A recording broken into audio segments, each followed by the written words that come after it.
ربکم علی نفسہ الرحمہ، آپ کو پیغام ہو کہ اللہ تعالیٰ نے خود پہ رحمت لکھ رکھی ہے،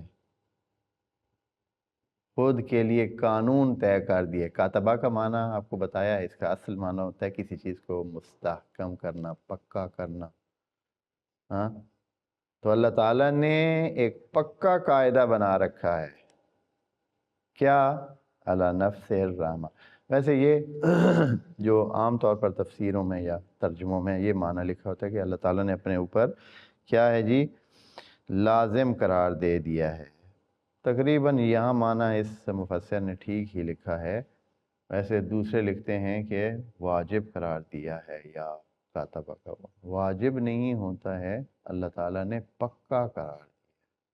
ہاں، واجب سے ایک کوئی دوسرا معنی نکلتا ہے کہ کوئی ہے جس کا کوئی حق بنتا ہے اور وہ حق، ایسا نہیں ہے۔ پکا معنی کریں تو یہ بہتر ہے شان ربویہ کے لیے کہ اللہ تعالیٰ نے خود اپنے لیے ایک پکا وعدہ کیا ہوا ہے کہ کیا کرے گا؟ کاتب ربکم علی نفسہ الرحمہ، رحمت کا اللہ تعالیٰ نے اپنے لیے پکا وعدہ کر لیا۔